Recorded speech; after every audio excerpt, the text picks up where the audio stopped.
안녕하십니까. 한국부동산연구원의 황선훈입니다. 이번 시간에는 불법 형질 변경 토지의 손실보상과 특수문제에 관해서 제가 2024년 상반기 기본과제로 작성한 보고서의 내용을 간략하게 좀 설명하는 시간을 갖도록 하겠습니다. 먼저 불법 형질 변경 토지의 이해입니다. 불법 형질 변경 토지의 개념을 먼저 좀 살펴보면 좋을 것 같은데요. 그 불법 형질 변경 토지, 우리가 이런 용어를 많이 사용을 하죠. 근데 이 불법 형질 변경 토지라는 내용은, 개념은 토지보상법 시행규칙 제24조에 따른 개념이에요. 즉, 우리가 일상적으로 사용하는 불법 형질 변경 얘기를 해도 우리는 토지보상법 시행규칙 제24조에서 말하는 불법 형질 변경의 그 토지의 개념 있죠. 그 개념으로 이해를 해야 된다라는 것이죠. 그래서 제가 이 그 보고서 계속 어떤 표현을 많이 쓰냐면 토지보상법 시행규칙 제24조 상의 불법 형질 변경의 개념이라는 표현을 많이 써요.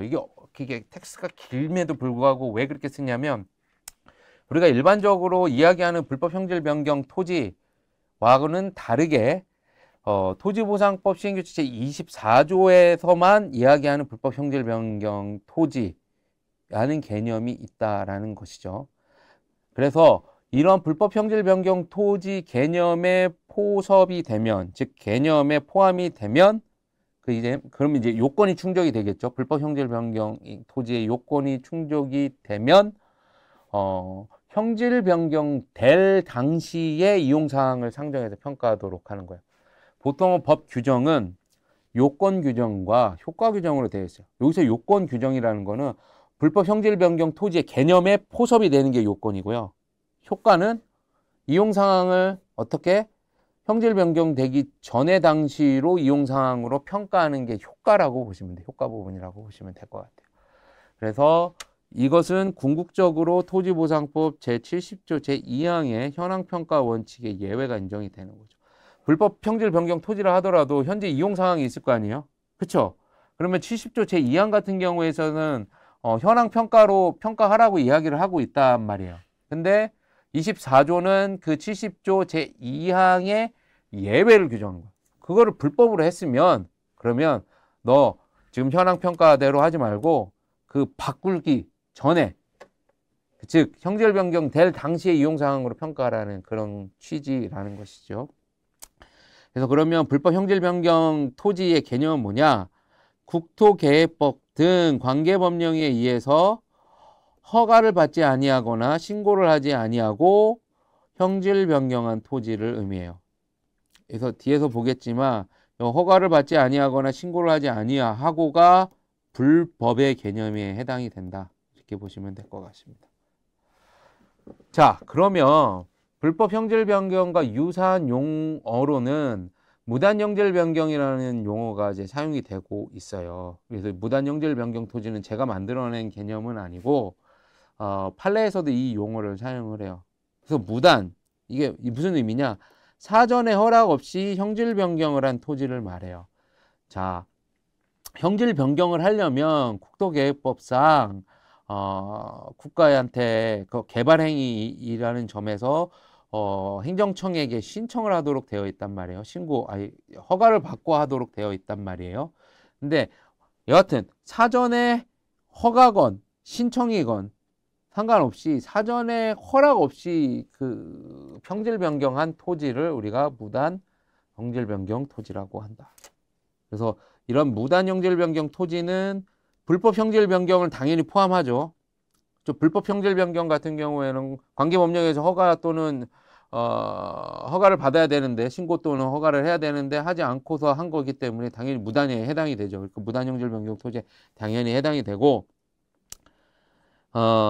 무단으로 형질 변경한 그 토지 등을 광의의 개념으로 다 확장해서 포함하는 개념인데 여기서는 일시적 이용 상황의 토지 또는 경미한 형질 변경을 한 토지 그리고 경작을 위해 형질 변경을 한 토지 등이 여기에 이제 포함이 된다. 이렇게 보여주시면 될 것 같아요. 그러면 형질 변경, 불법 형질 변경이 아니라 토지의 형질 변경은 이제 어떻게 되냐와 관련해서 크게 두 가지로 이야기를 합니다. 토지의 형상을 변경하는 행위와 토지의 용도를 변경하는 행위로 구분을 합니다. 전자 같은 경우에 있어서는 국토계획법 제56조에 따라서 용도 변경하는 경우. 이거는 개발행위에 용도 변경이 들어가 있잖아요. 그래서 국토계획법 제56조에 따라서 용도 변경을 하는 경우는 이 전자, 형상을 변경하는 행위에 해당이 돼요. 개발행위니까. 근데 뒤에 토지의 용도를 변경하는 행위 같은 경우에 있어서는 농지법, 산지법, 초지법에 따른 농지 전용, 산지 전용, 초지 전용 등이 후자에 해당이 된다. 즉 형질 변경이라는 카테고리에 농지 전용, 산지 전용, 초지 전용을 넣을 건가 말 건가와 관련해서 포함이 된다라는 내용들을 이제 말하고 있는 내용이라고 보시면 될 것 같아요. 그래서 토지 형질 변경은 크게 형상을 변경하는 행위와 용도를 변경하는 행위가 있는데 형상을 변경하는 행위가 우리한테 익숙한 행위이고, 그리고 용도를 변경하는 행위도 우리한테는 익숙하지는 않지만 농지 전용, 산지 전용, 초지 전용 이렇게 하면 우리한테 상당히 익숙한 개념이 되죠. 그래서 그 모든 것이 이제 연구 범위에 들어간다라는 내용이에요. 그래서 전국적으로 그러면 무단형질 변경 토지가 광의의 개념이라고 했으니까 그거를 기준으로 이렇게 구분을 하면 불법 형질 변경 토지가 있고 불법 형질 변경 외에 무단 형질 변경 토지가 있다, 이렇게 보시면 될 것 같아요. 그러면 불법 형질 변경 토지는 아까도 얘기했듯이 토지보상법 시행규칙 제24조에서 만들어진 그런 개념이다, 이렇게 보시면 될 것 같아요. 근데 여기서 불법 형질 변경 토지와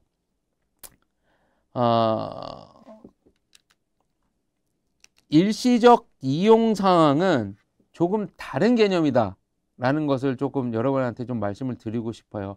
이게 같이 불법 형질 변경 토지와 일시적인 이용 상황이 같은 어떤 맥락에서 상대적으로 비교하고 분석하는 그 대상이 아니고요.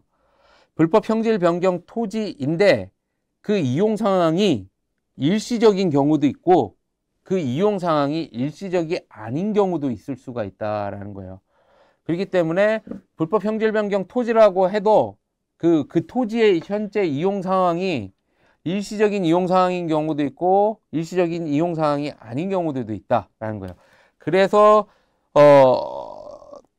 법시행규칙 제24조가 적용이 되려면 그 이용 상황이 일시적인 이용 상황이 아닌 경우는 24조가 당연히 적용이 되죠. 그렇죠? 불법 형질 변경한 토지의 개념이 포섭이 됐어. 그래서 봤더니 그 이용 상황이 일시적인 이용 상황이 아니야. 그러면 이제 불법 형질 변경 토지를 평가하는 법시행규칙 제24조에 따라서 토지가 형질 변경될 당시의 이용 상황을 고려하도록 되어 있어요. 근데 이제 문제는 뭐냐?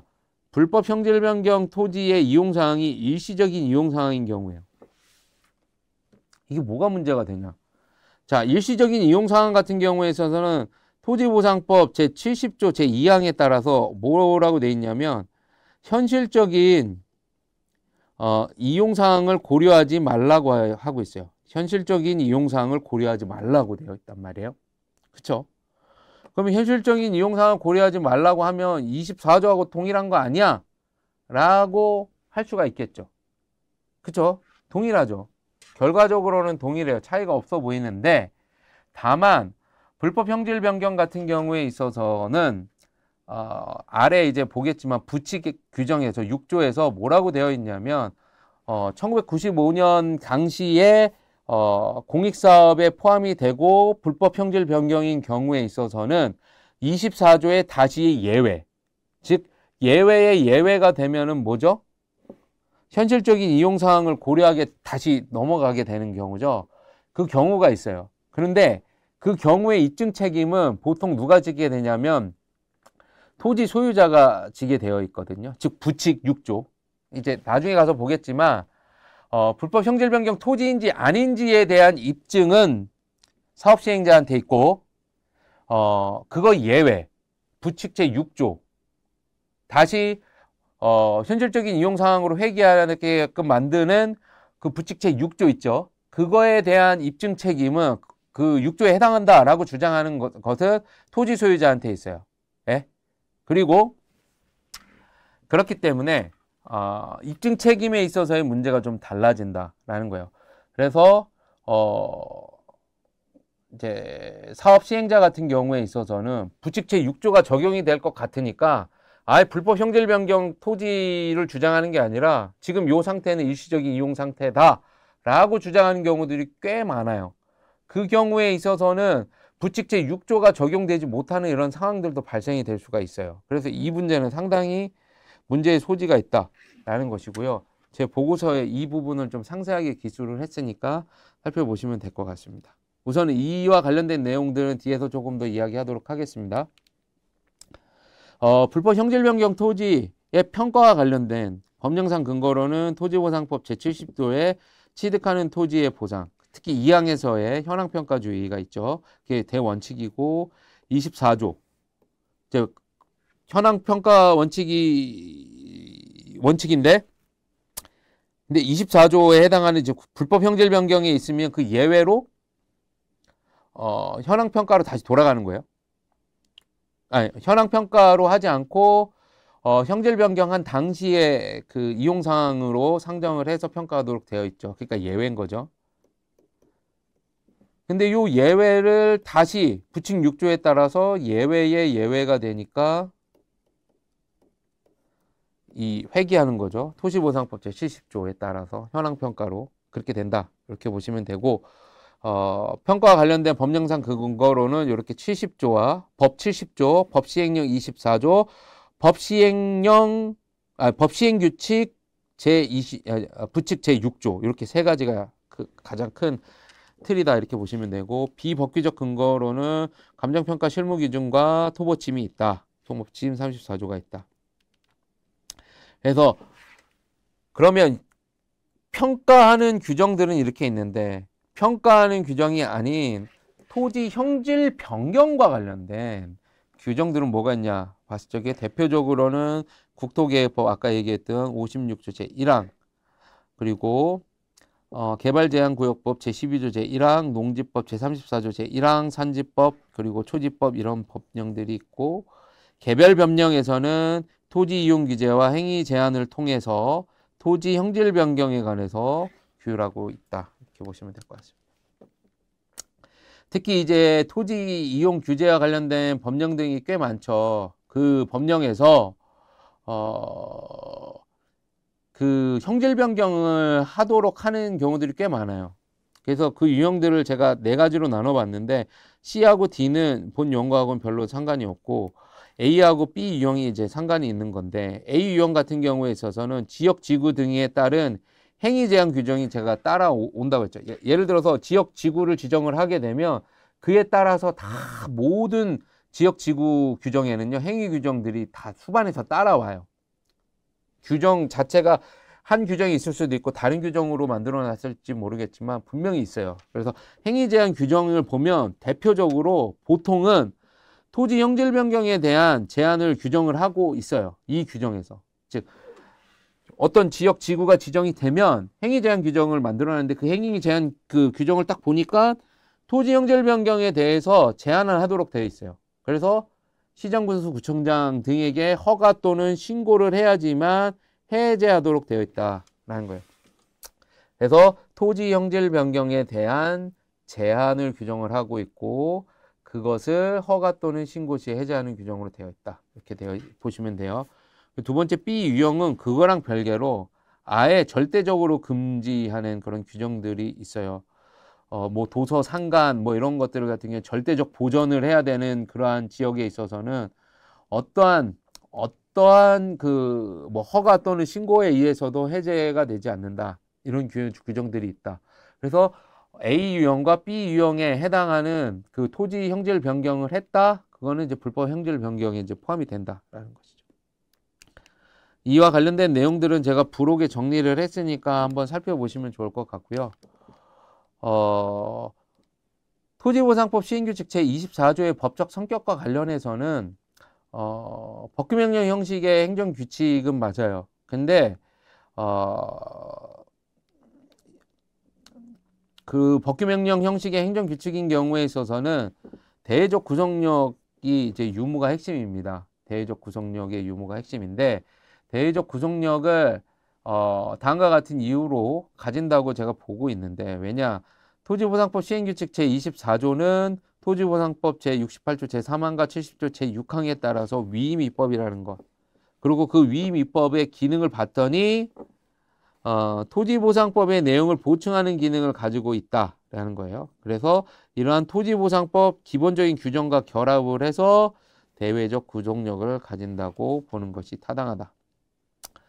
그래서 대외적 구속력을 가진다라는 의미는 법원에서 위헌성 판단 근거로서 사용을 한다라는 의미입니다. 그러면 다음으로는 불법 형질 변경 토지의 판단 주체에 관해서 좀 살펴보도록 하겠습니다. 그러면 불법 형질 변경 토지, 즉 법 시행 규칙 제24조에 따른 불법 형질 변경 토지의 개념에 포섭이 되는지 안 되는지를 판단하는 주체가 누구냐와 관련해서 1차적으로 사업시행자가 그걸 하고 있다. 그리고 부수적으로 감정평가 법인 등 또는 토지수용위원회 법원 등이 있다. 이렇게 보시면 돼요. 그래서 1차적 판단 주체는 사업시행자예요. 그래서 토지조서 또는 보상계획의 연락, 이의처리 등 일련의 절차를 통해서 불법 형질 변경의 여부를 결정하는 거죠. 그러면 이제 결정을 해서 감정평가 범인에게 의뢰를 하잖아요. 그렇죠? 이게 보통은 사업시행자가 다 면적 사정까지 해가지고 다 보내주잖아요. 그걸 받아요. 대상 문거를 실제 조사를 통해서 확인을 했는데 예를 들어서 불법 형질 변경 토지가 아니라고 판단되는 경우에는 그러면 어떡하냐라는 거예요. 그러면 이제 실무기준 810-4 2항에 따라서 보시면 사업시행자가에게 그 내용, 즉 불법 형질 변경 토지가 아닌 것 같다라는 그 내용을 그래서 조회를 시켜요. 그래서 목록을 제시를 다시 받죠. 그리고 감정평가하는 것을 이제 다시 원칙으로 하는데 수정 목록에 제시가 없을 때에는 당초 제시 목록을 기준으로 감정평가를 해요. 즉 사업시행자가 제시한 당시 제시 목적으로 제시 목록으로 기준으로 해서 감정평가를 하지만 그 옆에 불법 형질 변경 토지가 아닌 경우를 기준으로 한 단가 등을 따로 부기할 수가 있다. 이렇게. 그래서 제가 부수적인 주체다라는 내용은 이런 차원에서의 약간 메인이 아닌 종된 어떤 부수적인 어떤 그 영역에서만 불법 형질 변경 토지를 판단할 수 있다라는 거를 얘기하고 싶었던 거고요. 동일합니다. 토지수용위원회든지 아니면은 법원들도 이제 그 신급이 와서 당해 사건이 나한테 들어와야지만 이게 불법 형질 변경 토지인지 아닌지를 이제 판단하게 되는 거죠. 그래서 직접적인 판단 주체, 1차적인 판단 주체는 아니다. 즉 들어와야지만 문제가 상황이 벌어져야지만 이제 판단을 하게 되는 거죠. 그렇게 된다. 이렇게 보시면 될 것 같아요. 그럼 불법 형질 변경 토지의 평가 방식은 아까도 얘기했듯이 24조 원칙에 따라서 형질 변경이 될 당시의 이용 상황을 기준으로 평가를 하고 있어요. 근데 다만 부칙 제6조 같은 시행규칙 부칙 제6조에 따라서 예외적으로 1995년 1월 7일 당시에 공익사업지구에 편입된 즉 요거 하나의 요건 A라는 요건하고 그리고 그 토지가 불법 형질 변경된 토지 요 두 개가 AND의 개념입니다. 두 개의 조건을 모두 충족을 해야지만 가격 시점에서의 현실적인 이용 상황을 기준으로 평가를 받는다라는 거예요. 그래서 아까도 얘기했지만 요 24조는 법 제70조 제2항의 예외인 거고요. 법 70조 제2항은 이제 현황평가주의. 그리고 70조 2항의 현황평가주의의 예외가 24조. 그리고 6조는 그 예외를 다시 예외하니까 다시 현황평가주의로 회귀한다고 얘기를 했죠. 요 메커니즘은 여러분들이 머릿속에 있어야 됩니다. 그러면 불법 형질 변경될 당시의 이용사항은 누가 결정하냐? 아까도 얘기했듯이 사업시행자가 결정을 한다. 그리고 감정평가서는 감정평가서에 불법 형질 변경 토지가 아닌 경우에 있어서는 단가 또는 이제 면적을 부기할 수가 있다. 이렇게 되어 있고요. 불법 형질 변경 토지의 기준 시점도 협의의 경우에는 협의 성립 당시, 재결인 경우에는 재결 당시로 한다. 이게 뭐 특별한 게 아니라요. 취득하는 토지의 보상이기 때문에 이 동일한 거예요. 그 기준이 적용이 되는 거예요. 불법 형질 변경이 있어서 다른 기준이 적용이 된다라는 건 아니에요. 기준 시점과 관련해서는. 자, 넘어가도록 하겠습니다. 그러면 불법 형질 변경 토지의 요건, 즉 불법 형질 변경 토지라는 그 개념에 포함이 되어야지만 70조 제2항의 현황 평가주의의 예외를 적용할 수가 있는 거죠. 24조에 따라서. 그래요. 그러면 그 규정이 뭘까라는 걸 좀 살펴보자라는 거예요. 요 불법 형질 변경 토지의 개념에 포섭이 되면, 그게 요건이 충족이 되면 효과로서 제가 아까도 말씀드렸다시피 형질 변경될 당시에 이용사항을 상정해서 평가하도록 되어 있는데, 법 규정을 보면 국토계획법 등 관계법령에 의하여 허가를 받거나 신고를 하고 형질 변경하여야 하는 토지를 허가를 받지 아니하거나 신고를 하지 아니하고 형질 변경한 토지, 그래서 이하 불법 형질 변경 토지 이렇게 되어 있죠. 그래서 요 내용이 불법 형질 변경 토지를 개념화한 거예요. 그래서 요 내용들을 하나씩 개념적 징표를 뽑아내면 이렇게 세 가지로 제가 구분을 했는데, 첫 번째가 당연히 토지의 형질 변경이죠. 형질 변경을 한 거는 맞아야 되고, 그게 무단 형질 변경 토지에서의 어떠한 뭐 경미한 형질 변경, 토지의 형질 변경이라든지 이런 경우에 해당이 되면, 또는 일시적인 이용 상황인 경우에 있어서면 요 개념에 포섭이 되지가 않죠. 그렇죠? 아무튼 토지의 형질 변경이어야 된다라는 것이고, 그 토지의 형질 변경이 뭐냐? 허가 또는 신고하지 아니하고 형질 변경을 해요. 이게 여기서 말하는 불법의 의미다. 이렇게 보시면 돼요. 즉 허가를 받고 또는 신고를 하고 형질 변경을 해야 될 것을 하지 않고 한 것, 그것이 불법의 의미다. 이렇게 하면 불법 형질 토지의 형질 변경은 요렇게 맥락이 되면, 그러면 허가 또는 신고를 규정한 법령이 필요할 거 아니에요. 그게 국토계획법 등 관계법령에 따라 허가 또는 신고 대상 토지의 형질 변경, 요거예요. 그래서 토지 형질 변경이 무엇인지, 그리고 국토계획법 등 관계법령이 무엇인지에 대한 고찰, 그리고 불법에 대한 고찰, 요 세 가지로 이렇게 구체화했다. 이렇게 보시면 돼요. 첫 번째 요건은 토지 형질 변경입니다. 그래서 토지의 물리적인 사실상 상태의 변경 뿐만 아니라 외형을 뿐만 아니라 토지의 용도를 변경하는 행위도 포함이 된다라고 되어 있어요. 첫 번째는 물리적인 사실 상태에 변경하는 형상 변경도 토지의 형질 변경이지만 용도를 변경하는 행위도 형질이 변경이다. 이렇게 보시면 될 것 같아요. 그래서 이 형질 변경과 관련해서 토지 형질 변경하고 일시적인 이용 상황하고 구분할 수 있는 어떠한 명확한 뭐 구분 기준을 준 건 아니지만, 대법원 판례에 따르면 토지 형질 변경의 외형적으로 사실상 변경시키기 어려운 것과 그 변경으로 말미암아 원상회복이 어려운 상태에 있을 것으로 형질 변경의 요건을 이제 구체하고 있어요. 즉 외형적으로 사실상 변경이 된 것도 일시적인 이용 상황일 수 있지만, 근데 원상회복이 어렵다라는 거는 일시적인 이용 상황으로 볼 수는 없겠죠. 그렇죠? 그래요. 그렇다. 그래서 첫 번째 요건으로서의 토지 형질 변경은 어떤 외형을 사실상 변경시킨 것과 원상회복이 어려운 상태, 또는 다른 유형의 토지 형질 변경으로 용도를 변경시킨 행위, 이런 것들을 토지 형질 변경이라고 본다라는 것이고요. 두 번째는 국토계획법 등 관계법령에 따라 신고 대상 토지 형질 변경인데요. 우선은 국토계획법 56조에 따라서 개발 행위에 대해서는 당연히 허가해야 된다라고 아예 일반적인 그 토지의 어떤 형질 변경과 관련해서 거의 일반 조항 같이 그 국토기획법 제56조가 규정을 하고 있어요. 근데 이제 이거와는 별개로 아까 제가 잠깐 설명했지만 지역 지구 등을 지정을 하면서 행위 그 제한 규정이 같이 따라오게 되는데 그 행위 제한 규정에서 토지 형질 변경을 금지하고 있는 경우들이 거의 대부분이에요.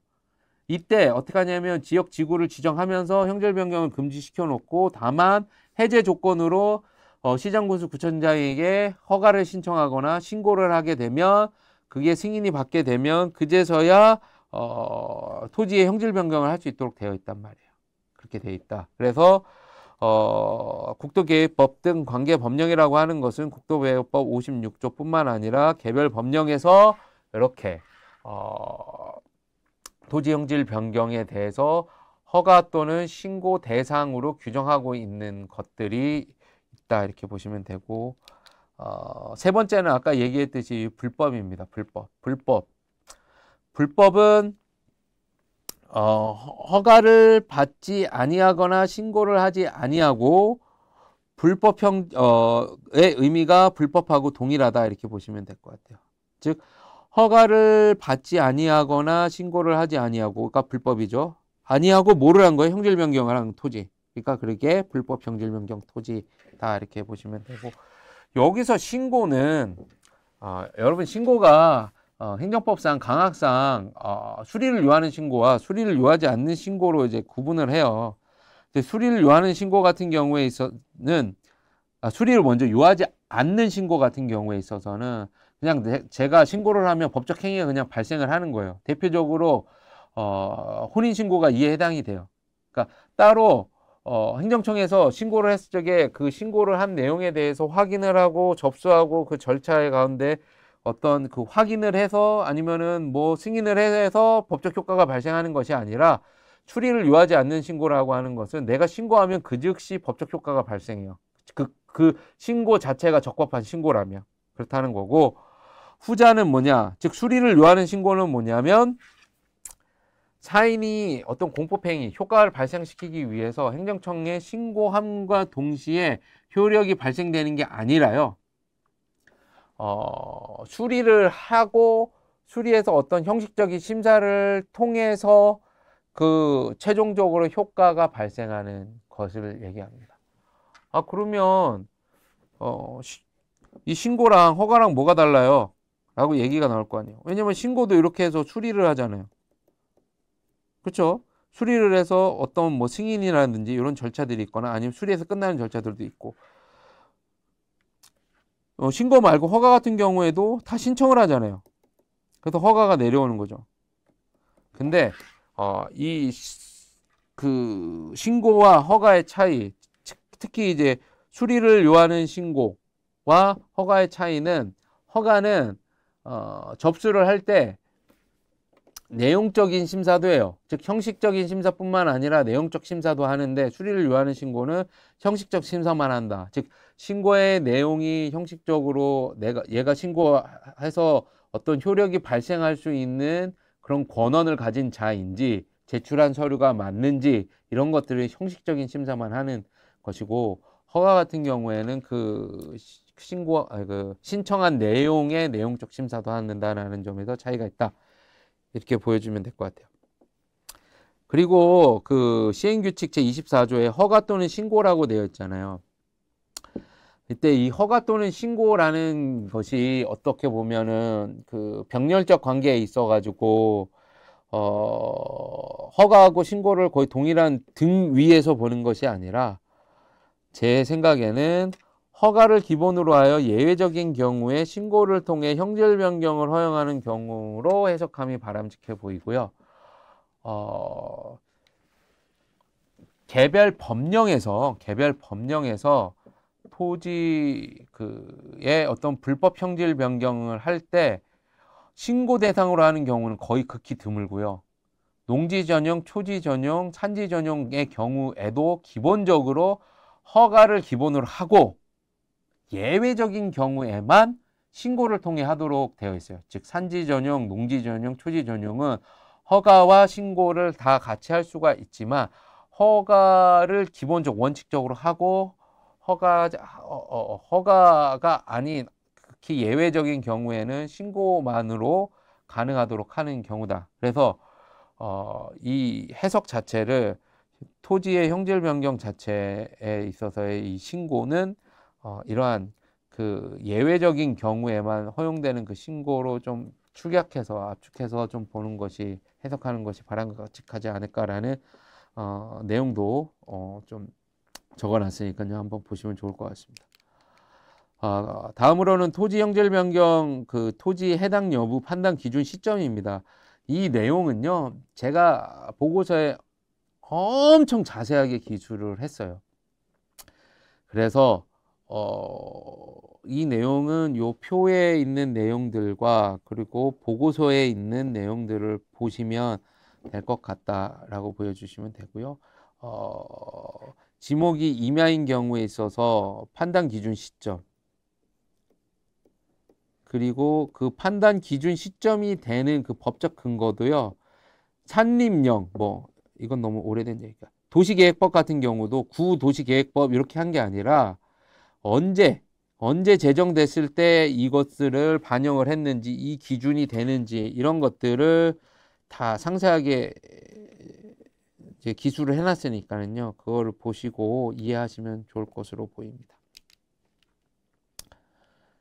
그리고 일반적인 그 이제 불법 형질 변경 토지의 그 판단 기준 시점에 이제 예외로는 뭐가 있냐? 아까 얘기했던 그 규칙 규정 제6조가 있습니다. 이때에는 요건이 아까도 얘기했듯이 당시에 1995년 1월 7일 당시에 공익사업 지구에 편입이 되어 있어야 돼요. 두 번째는 그 이전에 이미 즉 1월 7일 이전에 불법 형질 변경된 토지여야지만 적용이 된다. 그러면 이거는 제가 예외라 그랬죠. 그래서 현실적인 이용 사항에 따라 평가하는 것이 원칙이다 라는 것이고요. 만약에 1월 7일 이후에 이렇게 불법 형질 변경했었는데 그 이후에 추가적으로 불법 형질 변경한 경우는 인정하지 않는다. 이렇게 보시면 될 것 같아요. 불법 형질 변경 토지의 특수 문제입니다. 제일 마지막 보고서의 장에 해당이 되는데요. 크게 한 4가지 정도로 이제 특수 문제를 좀 도출해 봤습니다. 첫 번째로는 국가 또는 지방자치단체가 불법 형질 변경한 경우입니다. 두 번째는 이제 불법 형질 변경 이후의 이용 사항이 이전보다 가치가 낮아진 경우, 이런 경우 이제 뭐 드물긴 하지만 그렇다라는 것이고요. 세 번째는 불법 형질 변경 토지 이용 사항이 일시적인 이용 사항이 되는 경우, 아까 그 서두에 이제 말씀드렸던 그 문제 상황인 거죠. 그리고 마지막에 이중체계 문제, 이런 것들이 있다. 이렇게 보시면 될 것 같습니다. 먼저 국가 또는 지방자치단체가 불법 형질 변경한 경우에 있어서는 어떤 게 문제가 되냐면, 국가 또는 지방자치단체가 타인의 토지를 무단으로 형질 변경을 해서 장기간 사용하고 있다가 나중에 공익사업의 시행자로서 그 토지를 취득하는 경우에도 이 규정을 적용하면 좀 문제가 있지 않냐라는 출발점이에요. 그게 문제의 출발점. 왜냐하면 토지의 불법 형질 변경을 할 수 있는 주체가 국가 또는 지방자치고 자치단체고, 그걸 또 불법 형질 변경해서 사용했어요. 그랬는데 그러면 현실적인 이용사항이 변경하기 전보다는 좀 뭐 가액이 높겠죠. 평가하기에 이용사항이 더 좋은 상태겠죠. 근데 국가가 또는 지자체가 타인의 토지를 점유 또는 사용하면서 그게 불법이든 아니면은 뭐 적법하든지 간에, 근데 불법적으로 형질 변경을 해서 사용해 놓고 나서 보상을 할 때는 보상 가격을 적게 하기 위해서 요 24조 규정을 적용한 거예요. 그래서 내가 스스로 한 것도 우리도 요게 포함이 된다. 그렇기 때문에 불법 형질 변경했으니까 형질 변경하기 전에, 즉 가액이 낮겠죠, 당연히. 그 전에 이용 사항을 상정해서 우리 수용할게 라고 하는 거예요. 그러니까 이거는 어떻게 보면 좀 문제가 있는 상황이다 라는 것이고요. 이와 관련해서 이제 판례를 보게 되면 대법원 2002도 3409 판결에서 보면 뭐라고 이야기했냐면, 형질 변경 주체에 관하여 제한을 두고 있지 아니하기 때문에 24조가 적용이 가능하다라고 되어 있고요. 그 더 나아가서 밑에서 뭐냐면 국가가 적법한 절차를 거치지 아니하고 타인의 토지를 형질 변경하여 장기간 사용하다가 공익사업의 시행자로서 그 토지를 취득하는 경우에도 그 토지에 대한 수용 보상금을 산정함에 있어서 형질 변경이 이루어질 당시의 이용사항을 상황에서 상정하여 평가할 것이다 라고 아예 이제 명시를 한 거죠. 이게 지금 좀 문제가 있는 판결로 보입니다. 그래서 위 대법원 판결 이후에 계속해서 이 판결을 따르고 있어요. 즉 토지보상법 시행규칙 제24조가 국가 또는 지방자치단체도 적용될 수 있다고 계속적으로 확인이 되고 있다라는 건데요. 다만 이를 일률적으로 국가 또는 지방자치단체에 행한 모든 불법 형질 변경에 대해서 토지보상법 제24조를 적용하는 것은 좀 문제가 있다라고 보여지는 거예요. 그러니까 토지보상법 시행규칙 제24조를 국가 또는 지방자치단체가 행한 불법 형질 변경에 대해서 적용할 수 있는 것, 즉 적용 대상에 포함이 되는 것은 뭐 당연한 거예요. 당연히 그렇게 돼요. 다만 개별 구체적인 상황에서 국가 또는 지방자치단체의 행위가 법의 일반 원칙인 뭐 신의 성실의 원칙상의 권리남용 또는 사회질서에 반하는 행위에 해당하는지 여부는 또 따로 판단해야 될 거 아니에요. 그렇죠? 그래요. 국가 또는 지자체가 불법 형질 변경을 한 그 행위 자체에 대해서 토지보상법 시행규칙 제24조가 적용될 수 있다. 거기까지는 해석이 돼요. 근데 만약에 개별 구체적인 사례를 봤더니 국가 또는 지방자치단체가 불법 형질 변경한 행위 그 자체가 진짜 법의 일반 원칙인 권리남용이라든지 또 반사회적 행위라든지 아니면은 그 어떤 평등권을 위반했다든지 이런 것들을 하게 되면 그거는 적용할 수 없게끔 하는 게 맞다라는 거죠. 그래서 예컨대 불법 행위를 한 국가 또는 지방자치단체가 자신의 불법을 스스로 원용을 해서 자기가 그 불법한 걸 스스로 원용을 해. 그래서 토지 보상금을 감액하려는 것은 신의성실 원칙상 권리남용 또는 반사회적 행위로 볼 수가 있다라는 거예요. 이와 같이 국가 또는 지방자치단체의 불법 형질 변경한 행위가 평등원칙, 그리고 권리남용 원칙, 반사회적 행위 등에 해당하는 경우에는 당연히 24조를 적용해서는 아니 된다라는 거죠. 그리고 이렇게 국가 또는 지방자치단체가 불법 형질 변경한 경우에 보상평가를 할 때 24조 적용하기 애매하니까 25조를 적용하는 경우도 꽤 많아요. 미지급 용지와 관련된 경우인데요. 이와 같은 경우에 있어서는 25조를 적용하는 것은 좀 바람직하지 않다. 이와 관련된 내용들을 제가 조금 상세하게 기술을 했습니다. 그 이유로는 첫 번째, 적법한 절차를 밟지 아니하여서 아직 공공사업의 부지를 취득하지 못한 단계에서 공공사업을 시행하여 대상 토지의 형질 변경을 한 경우 그 변경으로 인해서 이전의 이용사항보다 높아진 경우에는 25조를 적용할 수가 없다라는 거죠. 왜냐하면 미지급 용지 같은 경우에는 전제 조건이 2개의 공익사업이 있어야 되고 그때 공익사업 자체 그리고 수용 자체는 적법해요. 네, 적법하고 다만 보상만 안 해줬을 뿐이라는 거예요. 그게 아예 차원이 다른 거죠. 차원이 다른 내용이다라는 것이죠. 자, 두 번째로는 불법 형질 변경 이후에 이용 사항이 이전보다 가치가 낮아진 경우인데요. 이런 경우에 있어서는 현실적인 이용 기준으로 감정평가해야 되는 경우도 있고 24조를 적용해야 된다라는 것도 있는데 둘 다 설득력이 있어요.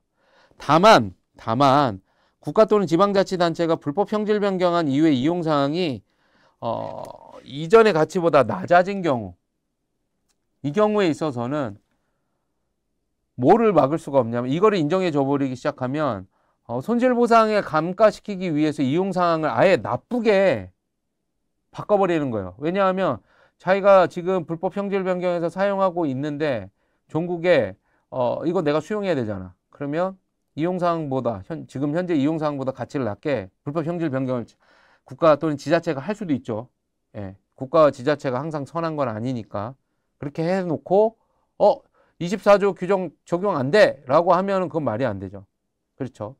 그런 경우에는 이런 국가나 지자체가 불법 형질 변경한 경우에 이전의 이용사항보다 낮게 불법 형질을 변경한 경우에는 24조의 규정을 적용을 해서 원래대로 다시 돌아가게끔 해서 그 변경될 당시의 것으로 하게 되면은 당연히 강가가 된 게 아닌 상태의 현실적인 이용 상황이겠죠. 그렇게 만들어야죠. 그래서 이 경우에는 24조를 적용하는 게 바람직하다. 이렇게 보여집니다. 부칙 제6조와 관련해서는 뭐가 문제가 되는 거냐면 아까 부칙 제6조는 24조의 예외를 규정하고 있어서 다시 회귀한다 그랬어요. 현실적인 이용 상황으로.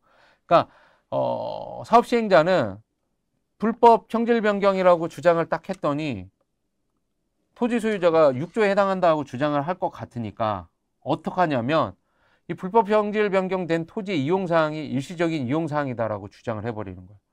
그렇게 되면 일시적인 이용 사항만 그 입증을 해야 되는 그런 책임이 있다라는 거죠.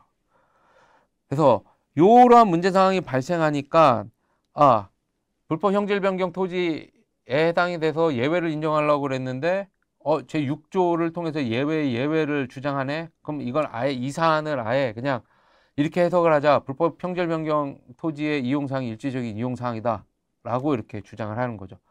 그렇게 해버리려고 하는 사례들이 있었다라는 거죠. 그래서 이걸 좀 구분할 필요가 있다라고 해서 양자를 어떻게 구분을 할까? 그래서 첫 번째는 불법 형질 변경이 이루어진 경위, 두 번째 불법 형질 변경된 이후 그 상태가 유지된 기간, 그리고 관할 행정청으로부터 원상회복 명령을 받았는지 여부, 원상회복이 용이한 상태인지 여부, 인근 지역의 일반적인 토지 이용 사항 등을 종합적으로 고려를 해서 불법 형질 변경의 토지의 이용 상황이 일시적인 이용 상황인지 아닌지를 이렇게 판단을 하자라는 것입니다. 그래서 입증 책임 문제가 제일 마지막인데요. 입증 책임을 보면 불법 형질 변경 여부의 입증 책임은 우선 피고인 사업 시행자에게 있습니다. 지금 이 기준은 보상금 그 증액 청구 소송 기준입니다. 감액이 아니라 감액은 사업 시행자가 하겠죠. 증액은 당연히 원고인 피고 소유자고 원고인 토지 소유자고 피고는 사업 시행자가 되겠죠. 이 경우에 있어서는 입증 책임을 이제 명시한 겁니다. 그래서 불법 형질 변경의 여부의 입증 책임은 피고가 진다. 그래서 현황 평가 원칙의 예외인 거죠. 그래서 24조가 적용이 되려고 하니까 하는 것이고, 요 부칙 제6조의 입증 책임은 요거에 대한 예외를 주장하는 거죠. 즉 현황 평가 원칙의 법 제70조 제2항 전단인데 그 예외로서 지금 시행규칙 제24조를 한 거고, 그거의 예외로서 부칙 제6조를 주장하는 거기 때문에 이거는 토지 소유자가 주장하는 거다. 그렇기 때문에 입증 책임은 토지 소유자한테 있고요. 마지막으로 부칙 제6조에 따라 현황 평가하는 것을 방지하고자 일시적인 이용 사항을 주장하는 경우에 입증 책임은 누구냐? 피고, 사업 시행자다. 이렇게 되어 있다. 이렇게 해서 입증 책임의 문제까지 살펴봤습니다. 이상으로 불법 형질 변경에 대한 개념, 그리고 개념적 징표, 그리고 판단 기준, 그리고 그 기준 시점이 어떻게 되는지, 판단하는 기준 시점이 어떻게 되는지에 대해서 또 살펴봤고요. 마지막 특수 문제 4가지 사례를 살펴봤습니다. 자세한 내용은 그 보고서에 담겨져 있으니까는요. 보고서를 보시면서 이렇게 궁금한 내용들은 해소하셨으면 좋겠습니다. 경청해 주셔서 감사합니다.